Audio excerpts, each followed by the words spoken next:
Hi, I'm Lindsay. Hi, I'm Christy, and we work with Globe International. Working with missionaries, we hear stories of the struggles, the humor, God's goodness, and a little side of crazy. Hey, that's who we are. This is Crazy Missionary Stories. Hello and welcome back to Crazy Missionary Stories. Today we're talking with Dennis and Stella Skelley, who have been serving over 30 years as missionaries. They spent 20 years in China, and we're here to just hear their crazy stories today. So will you guys start out by telling us how you first got started into missions? First time we got started in missions, we were pulled into it by some friends of ours who went to Germany, and they decided that they were going to have a Christian school, ACE school, and they told us, we need you. And we said we wasn't planning on being missionaries in Germany, but because of circumstances, after several times, then they called us back and said, now are you ready? So we went to Germany for a year and set up an ACE school in Germany. So before that, were you planning to be missionaries, and that's just how it happened that you went to Germany first? Not planning on being missionaries. Wow. So you got thrown into it. For me, it's always when he was stationed in Omaha, I was teaching at the Child Evangelism Fellowship, and we did a lot of missionary stories. We met every Friday anyway. But I always have a heart. I always knew deep down inside that I would love to go to the mission field. I would love to go. Because of those stories. Because of those stories, yeah. And but I have a heart for, I have a desire to do that. Mm-hmm. And so that was your opportunity then in Germany. In Germany. So you went to Germany for a year, and then did you come back to the States? Yeah. Because of his parents, they would. My mother was dying of cancer, and so we came back for the States. She lived a month after we came back to the States. Then we got ready to go on the mission field, and my dad was needing help because he was dying of cancer, and so we buried him, and then we moved to Pensacola. Yeah, we moved to Pensacola because we wanted the children to go to Pensacola Christians Academy. Okay. There you go. For Yeah, school. from Waycross, Georgia, we moved to Pensacola. Okay. Wow. So tell us how you guys eventually got to China as the mission field.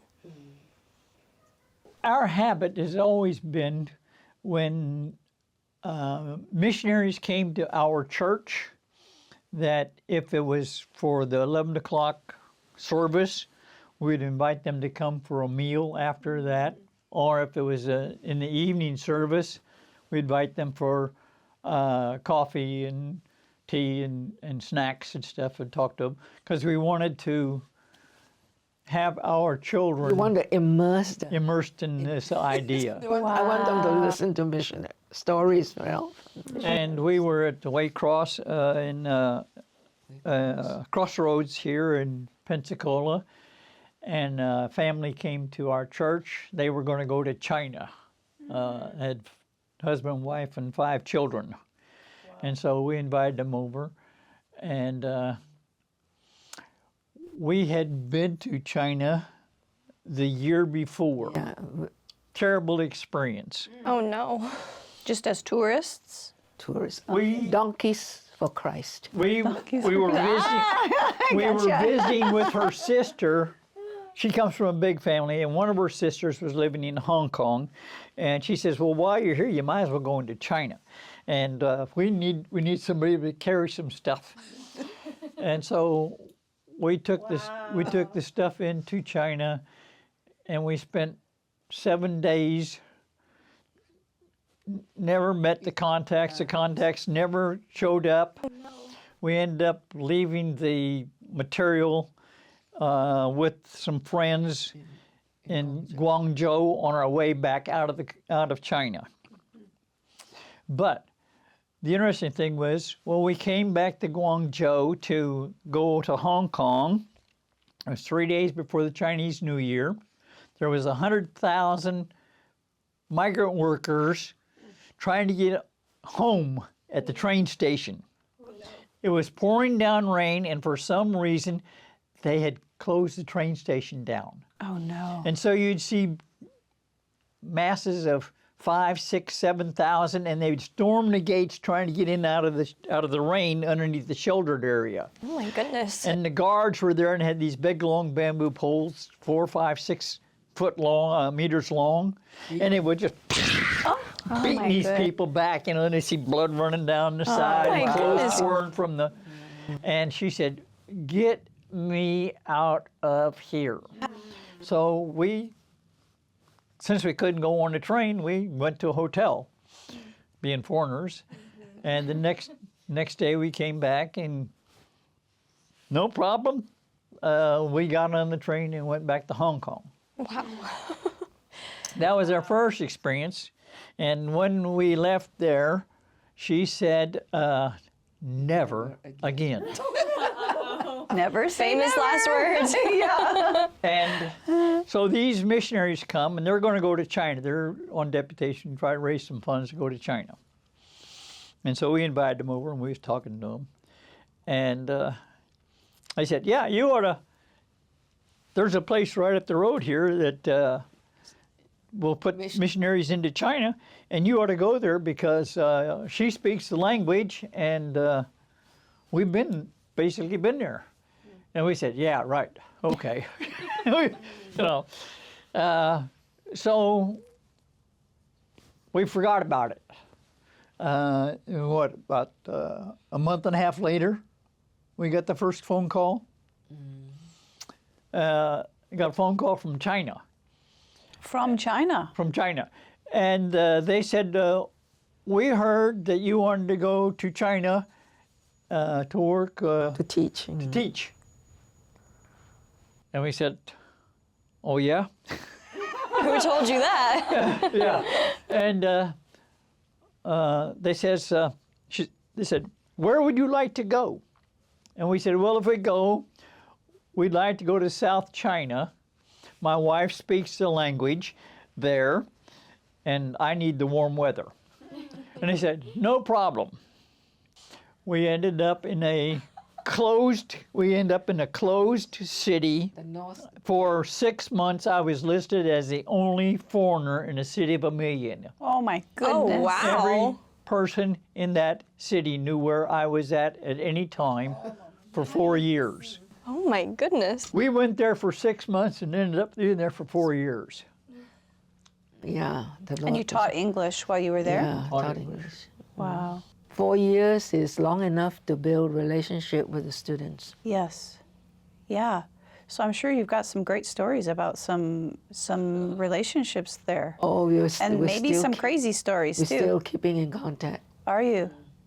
Wow. Wow. From 1994, 96, we still have Yeah. about somewhere between 30 and 50 that We're still in still keep contact. contact. Oh wow. The Lord gave us an opportunity to win over 300 students to Wow. the Lord. That's amazing. Wow. In those 4 In years. those 4 years. Praise God. It's through eating together. We ate together quite a bit. Yeah, you would invite them into your home? Yeah, and you have different groups coming every day. We have a round table, 12 of us. 12. I cook for 12 different students every day. Wow. Wow. You know, I got from this stir frying, I got a tennis elbow. Oh my goodness. A lot of cooking. A lot of cooking, and he did the dishes. And because I speak the language, right? And so we have like a meeting, cell group meeting. So you would share Yeah, about the gospel message during that time? You would. Wow. the Lord was protecting us. And these no 4 years. problems. No problem. Yeah. Well, there were no problems. But they were keeping an eye on us. I'm sure they were. Were you Yeah. ever afraid to share? Actually, no. Not really, you know, got so bold. I was bold. We were crazy. Crazy. Because I could speak. We had an interpreter with us for the first month, and I just picked up the Mandarin. I could not speak Mandarin before. You couldn't. I speak Cantonese, Oh. you know, fluent in Cantonese. And you learned Mandarin. Yes, because I recognize some Chinese writing. You She see. can read the writing. I and can such. read. I have about vocabulary, Chinese writing, about 5,000 words. I can read, but I cannot write, you know. Okay. Wow. And so it was very easy for me to pick up the language. Wow. And you know, with the Chinese face, you know, the students, and the leaders, they're very comfortable with me, you know. And we are not Young. young, you know, 47 when we went Okay. to China. And Wow. so they forgot to read us the riot Yeah, act. they didn't tell us what we couldn't do. So the Lord used it all. I remember first when we got there, you know, that round, the oval table in those days, you know, sit around and we talk to the leaders. And I remember very clearly after we finished, and I was saying, let's pray. Out of habit. Oh no. But the college is not a very big college. They really, they love us and they spoil us. You know, every holiday would take us to see the different sites in China. But it was good. And we built strong relationship with the students. And even till today? Today we have one in New York. His name, we miss our son so much. I gave him an English name, you know, Ian. So that's Ian Ying in New York. All right, and then we have another one in Boston. We've got quite a few all over the world now. Yeah. They are in professional now, and they're established in the professions, and they have families and things like that. So we keep in touch. That is really neat. Did I hear that you also keep in touch with their children? Oh yes. How do you keep in touch with their children? Our burden is the next generation, you know, because We have Zoom. Zoom is amazing. yeah, So you have a lot of calls via they Zoom. want to learn English, and I am a phonics instructor. So she would teach phonics, and then I would take over with teaching grammar and reading. Amazing. That's great. So you still teach English, Yeah. and now you're teaching English to your spiritual grandchildren. Yeah, yeah.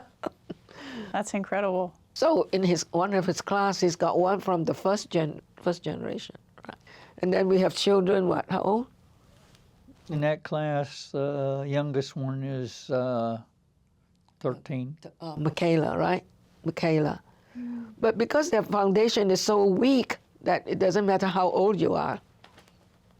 You can So their join the level is class. the same of English. So you just, that's incredible. Well, That's this group, you incredible. have them for what, 2 years? 3 years. 3 years, and they are in the what grade? Fifth grade. Fifth grade. Wow. So you said you were 20 years in China. 4 years you were in that particular school. Did you move to another part? Or? Yeah, then we moved to Kunming. You've heard of Kunming, right? The spring city of China. Okay. Nice weather. Ah, this was the You better finally weather, got huh? the better weather. Yeah, nice weather, but no desire, no impression to stay. That was a holding place, you know, for the Lord to hold us in China for 1 year, because He had plans for us. The next project is the GOAT project, Goat Project. poverty relief, Okay. and He's very good at it. Could you explain that project? Sounds interesting. We were investors. American investors. We imported goats from, well, actually, we didn't import them. The Chinese did. We had to wait in Kunming for a year before this took place because the Chinese didn't import breeding stock from other countries until 1998. And so we started up the goat project, and they had just brought in Boer goats to this area, and what we was cross it with the local goats and Upgrade their stuff. upgrade their stock immensely, so that the average, we worked with farmers that were making about maybe $300 a year, A year. Wow. maybe. And we, with the goats upgrade, first off, the local goat, it took it about 18 months to get to 40 pounds. From that 40 pounds, you couldn't use the skin. It was worthless. You would get, maybe you would get 10 pounds of meat Wow. that you could get off the goat. Wow. And there was next to nothing. We brought in Boer goats. We started working with Boer goats for them, crossbreed. In 4 months, not 18, in 4 months, they reached 40 pounds. Wow. The skin commercial grade, so they could use it for leather boots, pocketbooks, these kind of things. And they was getting about 52 to 58% meat. Wow.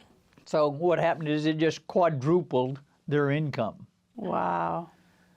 And so everybody was getting, we had the program for 4 years, got 11 villages out of poverty, Wow. got one school started, one school started and 7 churches. Oh, wow. Wow.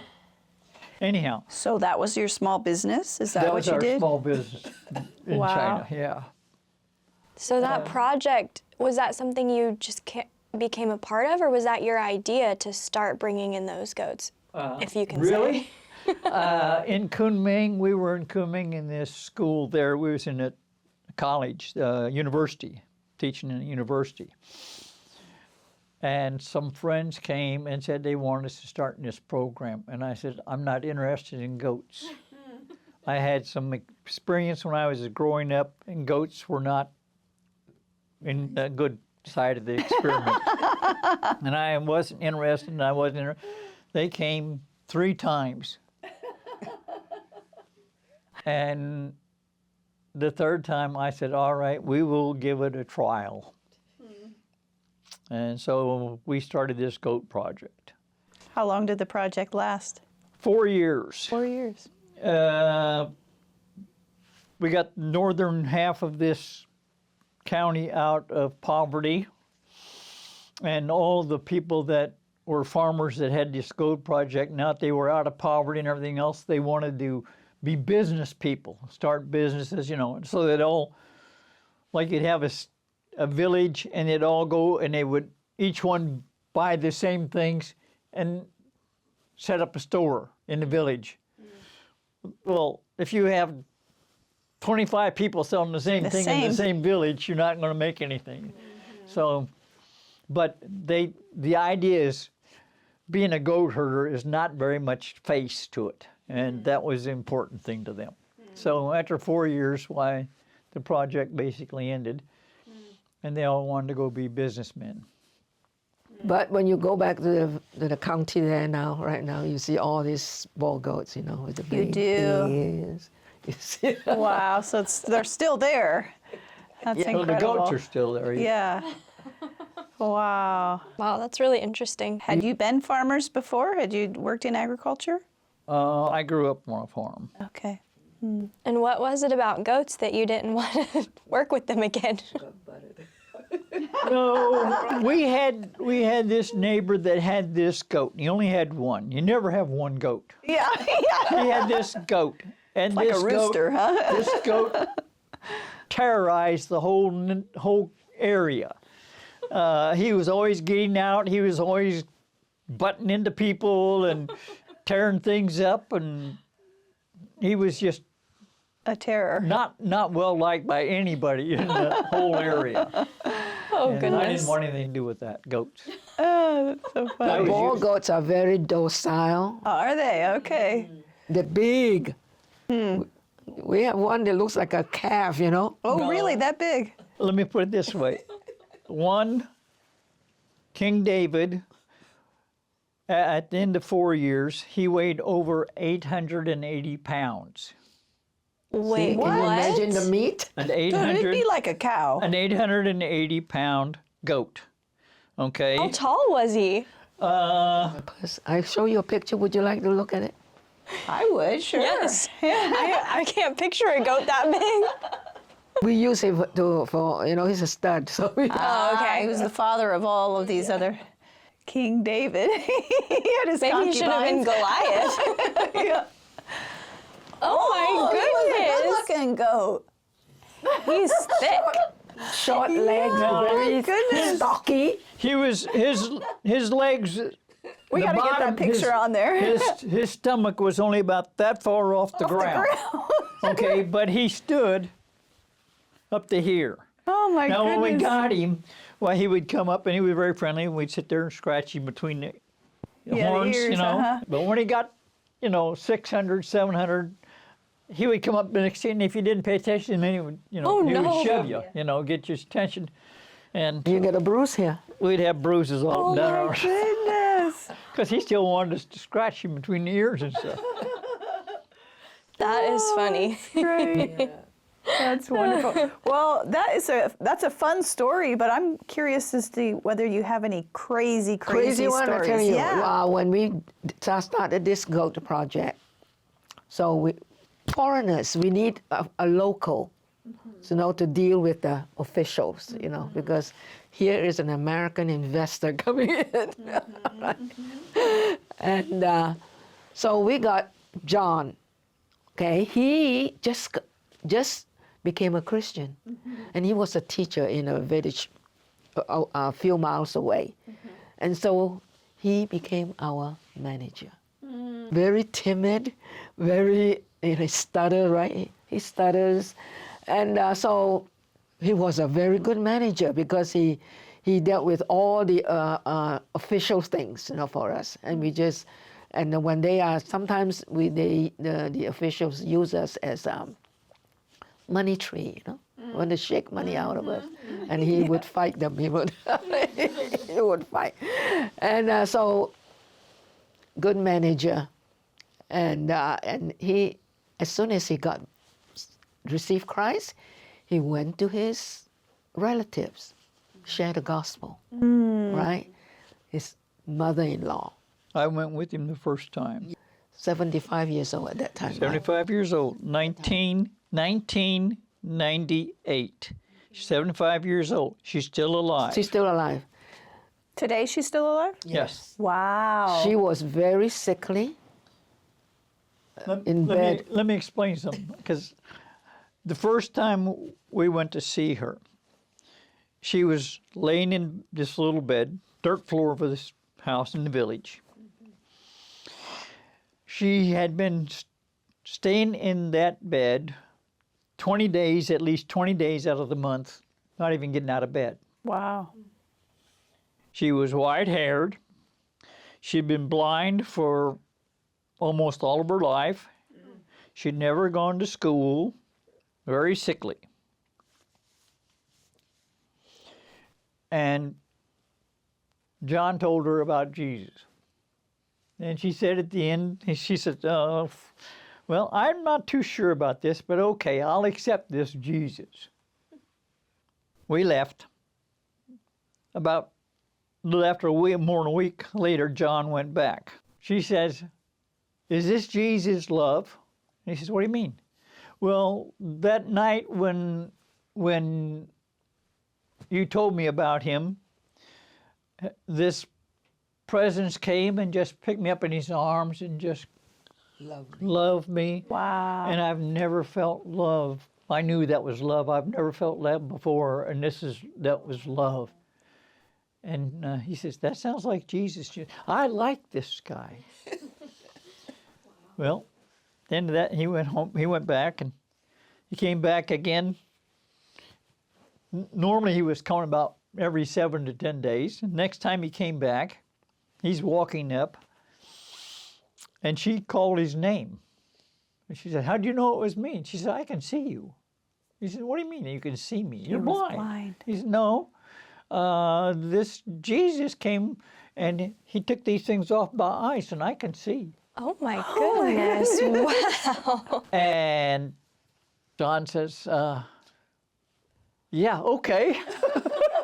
And she says, I really, really love this guy. I love this Jesus guy. And so next time he came back, she's sitting there. She's got a Bible. He said, what are you doing with the Bible? And she said, oh, I'm reading Psalms and Proverbs. She can't read. Never went to school. You don't know how to read.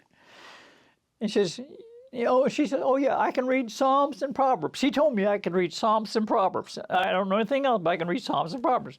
So he said, okay. And he opened it up to Psalms and he said, read. And so she was reading a long time. And then he moved over to Proverbs, read. Oh my goodness. So she read him some verses of Proverbs, and he said, he picked up a newspaper and said, can you read it? No, Wow. I can't read it. I can see it, but I can't read it. All she can read is Psalms and Proverbs. And how did she learn to read that? Never been to school. She has no idea. She could just God do told it. her. She God could told her just she could read Psalms and Proverbs.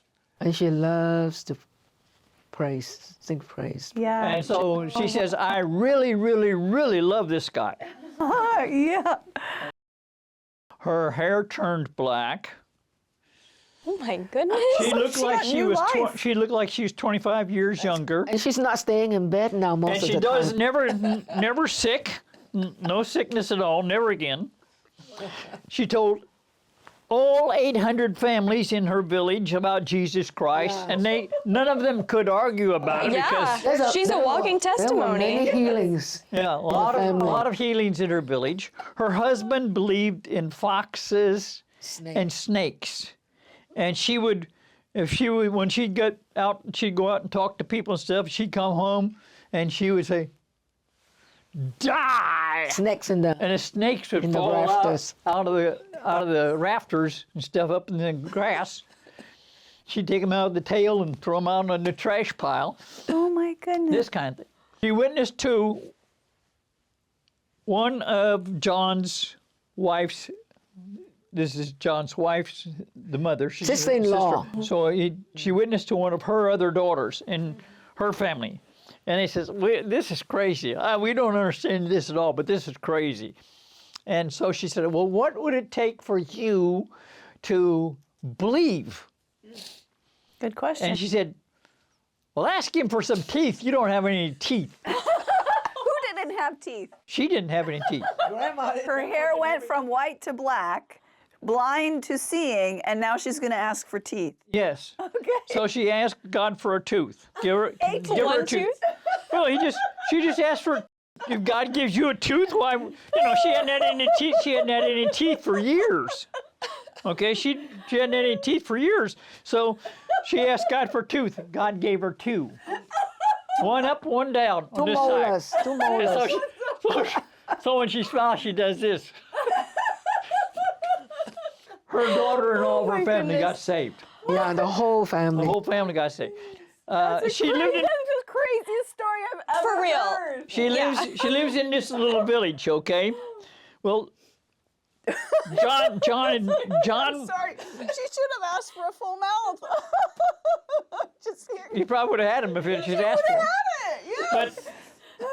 But John lived in the center of the city, okay? And so,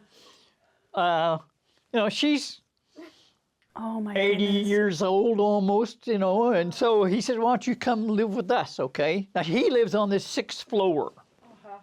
and there's no elevator or anything else. They walk up 6 floors. So she goes, as far as I know, she's still walking up and down every day, 6 floors. Goodness. And So she's she lives telling with him. everybody everywhere about this guy that she really loves. A Jesus that she loves, who has changed her amazing. life. And her whole family. Wow. Gave her a makeover. So yeah. The biggest She makeover. is pushing 100 now, isn't she? She's over 100. Good. Wow. Anyway, so Yeah. every time she sees us, she say, praying for you. Oh my goodness. And so no one went and ministered to her. Jesus himself Yeah. was the one who did all of these miraculous things in her life. And she was Just all over the incredible. village sharing the gospel, Yeah, that is awesome. Well, I hate to say it because this is amazing, but we're coming to the end of our time today.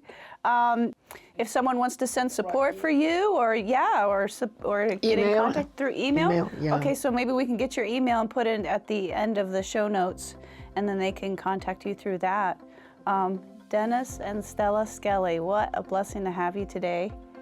Yeah, and we can't wait to hear more stories in the next episode. So listeners, make sure you listen to the next one because we're going to keep on talking Oh to my these goodness. awesome people. God bless you guys. Thanks so much. Thanks for being here. Thank you guys so much for listening to Crazy Missionary Stories. If you are listening on Spotify, don't forget to follow us and give us a 5-star review. If you're on YouTube, don't forget to subscribe. And of course, share it with your friends. Thank you guys for listening. See you next time.